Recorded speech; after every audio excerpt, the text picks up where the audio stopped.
പരിശുദ്ധ പരമദ്വീപികാരുണ്യത്തിൻ്റെ നേരവും ആരാധനയും സ്തുതിയും പോഴ്ചയുണ്ടായിരിക്കട്ടെ. പരിശുദ്ധ പരമദ്വീപികാരുണ്യത്തിൻ്റെ നേരവും ആരാധനയും സ്തുതിയും പോഴ്ചയുണ്ടായിരിക്കട്ടെ. പരിശുദ്ധ പരമദ്വീപികാരുണ്യത്തിൻ്റെ നേരവും ആരാധനയും സ്തുതിയും പോഴ്ചയുണ്ടായിരിക്കട്ടെ. പരിശുദ്ധാത്മാവിൻ്റെ ശക്തിയിൽ ക്രിസ്തുവിനെ നമുക്ക് സ്വീകരിക്കാം. ലൂക്കായുടെ സുവിശേഷം 1-ാം അധ്യായം 35-ാം വാക്യം നമുക്ക് പ്രത്യേകമായ ധ്യാന വിഷയമാക്കാം. പരിശുദ്ധാത്മാവ് നിൻ്റെ മേൽ വരും, അത്യുന്നതൻ്റെ ശക്തി നിൻ്റെ മേൽ ആവസിക്കും. ആകയാൽ ജനിക്കാൻ പോകുന്ന ശിശു പരിശുദ്ധൻ, ദൈവപുത്രൻ എന്ന് വിളിക്കപ്പെടും.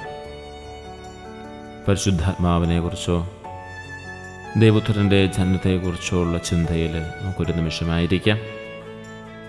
പരിശുദ്ധാത്മാവിൻ്റെ ശക്തിയാൽ നിറഞ്ഞ് ദൈവപുത്രനായി അവതരിച്ച ഈശോയെ, അങ്ങ് ഞങ്ങളുടെ മധ്യേ ദിവ്യകാരുണ്യനാഥനായി സന്നിഹിതനായിരിക്കുന്നു എന്ന് ഞങ്ങൾ മനസ്സിലാക്കുന്നു. ഞങ്ങളുടെ രക്ഷകനായി അങ്ങ് പിറക്കാൻ വേണ്ടി മറിയത്തെ പരിശുദ്ധാത്മാവാൽ ഒരുക്കിയതുപോലെ ഈ 25 നോമ്പിൻ്റെ ദിവസങ്ങളിൽ ഞങ്ങളുടെ ഹൃദയത്തെയും അങ്ങയുടെ ആത്മാവാൽ ശുദ്ധീകരിക്കണമേ. ഞങ്ങളുടെ മേൽ അത്യുന്നതൻ്റെ ശക്തി നിഴലിക്കണമേ.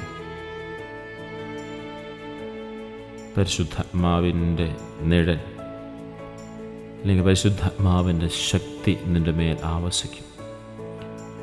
മറിയത്തിന് ദൈവപുത്രനെ വഹിക്കാൻ കഴിഞ്ഞത് പരിശുദ്ധാത്മാവ് അവളുടെ മേൽ ആവസിച്ചതുകൊണ്ടാണ്, നിഴലിട്ടതുകൊണ്ടാണ്. പരിശുദ്ധാത്മാവിൻ്റെ സാന്നിധ്യമാണ് നമ്മുടെ ജീവിതത്തിലെ ബലഹീനതകളെ നീക്കി ക്രിസ്തുവിനെ സ്വീകരിക്കാൻ നമ്മെ ശക്തരാക്കുന്നത്.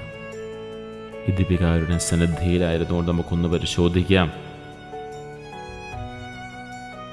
പരിശുദ്ധാത്മാവിൻ്റെ സാന്നിധ്യം നമ്മുടെ ജീവിതത്തിൽ എത്രമാത്രമുണ്ട്. മാമോദീസ വഴി പരിശുദ്ധാത്മാവിനെ സ്വീകരിക്കുകയും സ്ഥൈര്യലേപനത്താൽ പരിശുദ്ധാത്മാവ് നമ്മൾ സ്ഥിരീകരിക്കപ്പെടുകയും ചെയ്തതാണല്ലോ. ആ പരിശുദ്ധാത്മാവിൻ്റെ സാന്നിധ്യം എത്രമാത്രം സജീവമായി എന്നിൽ കുടികൊള്ളുന്നുണ്ട് എന്ന് പരിശോധിക്കാം. നമ്മുടെ ചിന്തകളെയും വാക്കുകളെയും പ്രവൃത്തികളെയും പരിശുദ്ധാത്മാവിൻ്റെ നിയന്ത്രണത്തിന് വിട്ടുകൊടുത്ത് വിശുദ്ധിയിൽ വളരുവാൻ ഈ നാളുകൾ നമുക്ക് പ്രത്യേകമായിട്ട് ഉപയോഗിക്കാം.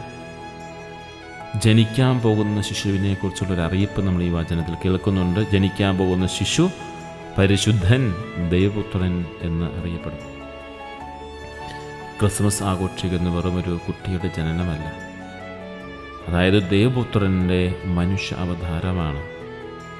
അവിടുത്തെ ദൈവത്വം അംഗീകരിക്കുമ്പോൾ നാം അവിടുത്തെ കൽപ്പനകൾ പൂർണ്ണമായി സ്വീകരിക്കാൻ തയ്യാറാകുന്നു. ദൈവ സ്വഭാവം ഏറ്റുപറയുകയാണ്, അല്ലെങ്കിൽ ദൈവത്വം നമ്മൾ ഏറ്റുപറയുകയാണ്, അംഗീകരിക്കുകയാണ്. നമ്മുടെ അലസത, വിശ്വാസക്കുറവ്, പ്രാർത്ഥനയിലുള്ള കുറവ് എന്നിവയിൽ പശ്ചാത്തലിച്ച് ദൈവപുത്രനോട് കൂടുതൽ അടുക്കുവാൻ നമുക്ക് പരിശ്രമിക്കണം. നോമ്പുകാലം 25 നോമ്പ് അതിനു വേണ്ടിയുള്ളതാണ്.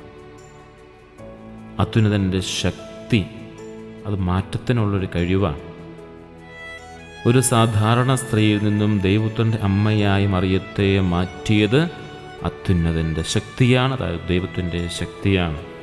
നമ്മുടെ ജീവിതത്തിലെ മാറ്റമില്ലാത്തതെന്ന് തോന്നുന്ന ശീലങ്ങളെയും പാപങ്ങളെയും മാറ്റാനുള്ള ശക്തി പരിശുദ്ധാത്മാവിനുണ്ട്. അത്യുന്നതൻ്റെ ശക്തി എന്ന് പറയുന്നത് പരിശുദ്ധാത്മാവാണ്. സാധാരണ ഒരു സ്ത്രീയിൽ നിന്നും ദൈവത്തിൻ്റെ അമ്മയിലേക്കുള്ളൊരു മാറ്റം, നമ്മുടെ സാധാരണ ജീവിതത്തിൽ നിന്നും ഒരു വിശ്വാസ ജീവിതത്തിലേക്കുള്ള മാറ്റത്തിന് പരിശുദ്ധാത്മാവ് നമ്മെ നയിക്കും. ഈ നോമ്പുകാലം നമ്മെ വിട്ടുകൊടുത്താൽ മതി. നമ്മുടെ ജീവിതത്തിൽ ഒന്ന് വിട്ടുകൊടുത്താൽ മാത്രമേ ഉപവാസത്തിലൂടെയും പ്രാർത്ഥനയിലൂടെയും അവർ ബലഹീനതകളെ പരിശുദ്ധാത്മാവിന് സമർപ്പിക്കുക. അവിടുത്തെ ശക്തിയാൽ പുതിയ വ്യക്തികളായി ക്രിസ്മസിന് ഒരുങ്ങുക. ഒരു ക്രിസ്മസിനോട് ഒരുക്കമെന്ന് പറയുന്നത് ആത്മാവിൻ്റെ ദാനങ്ങൾ. ക്രിസ്മസ് എന്നാൽ ഉണ്ണീശോയെ ഉള്ളിൽ വഹിക്കുക എന്നതാണ്. അതിനുവേണ്ടി പരിശുദ്ധാത്മാവിൻ്റെ ദാനങ്ങളായ സ്നേഹം, സന്തോഷം, സമാധാനം, ക്ഷമ തുടങ്ങിയവ നമ്മുടെ ജീവിതത്തിൽ വളർത്താൻ നമുക്ക് പരിശ്രമിക്കാം. പരിശുദ്ധാത്മാവിൻ്റെ ശക്തി നമ്മിൽ നിറയാൻ വേണ്ടി നമുക്ക് പ്രാർത്ഥിക്കാം. കർത്താവേ, നിൻ്റെ ശക്തി എൻ്റെ മേൽ നിഴലിടണമേ എന്ന് അപേക്ഷിക്കാം. നമുക്ക് കർത്താവേ, നിൻ്റെ ശക്തി എൻ്റെ മേൽ ആവശ്യപ്പിക്കണമേ, പരിശുദ്ധാത്മാവിനെ നൽകണമേ. പരിശുദ്ധാത്മാവിൻ്റെ ശക്തിയെ നമുക്ക് വിളിച്ചപേക്ഷിക്കാം. ഞങ്ങളുടെ മേൽ നിഴലിട്ട് ഞങ്ങളെ വിശുദ്ധീകരിക്കണമെന്ന് പരിശുദ്ധാത്മാവിനോട് അപേക്ഷിച്ച് അവിടെ എല്ലാ പ്രത്യേക നിയോഗങ്ങളെയും നമുക്ക് സമർപ്പിക്കാം. ഇന്നത്തെ എല്ലാ നിയോഗങ്ങളും മേലും പരിശുദ്ധാത്മാവെ ഞങ്ങളിൽ വന്ന് നിഴലിട്ട് ഞങ്ങളെ വിശുദ്ധീകരിക്കണമെന്ന് പ്രാർത്ഥിക്കണം.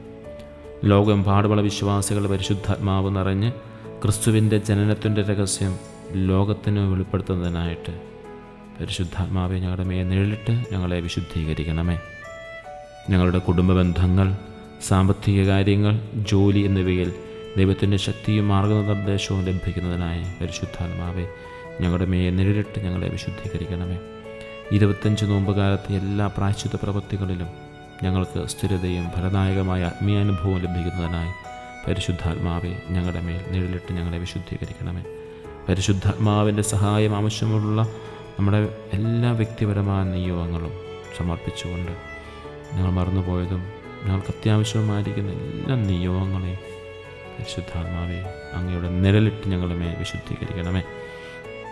പരിശുദ്ധനും ദൈവോത്തരനായ ഈശോയെ, അങ്ങ് ഞങ്ങളുടെ കൂടെയുണ്ട് എന്ന് ഞങ്ങൾ വിശ്വസിക്കുന്നു. പരിശുദ്ധാത്മാവിനെ ശക്തിയായി ഞങ്ങളെ നിറച്ച് അങ്ങയുടെ ജനനത്തിനായി ഞങ്ങളെ യോഗ്യരാക്കണമേ. പ്രിയ സഹോദരരെ, പരിശുദ്ധാത്മാവിൻ്റെ ശക്തിയിൽ ആശ്രയിച്ച് ദൈവോത്തരൻ്റെ ജനനത്തിനായി യോഗ്യമായ ഒരുക്കത്തോടെ സമാധാനത്തോടെ നമുക്കായിരിക്കാം. പരിശുദ്ധ പരമദിവ്യകാരുണ്യത്തിന് എന്നേരവും ആരാധനയും സ്തുതിയും പോഴ്ചയുണ്ടായിരിക്കട്ടെ.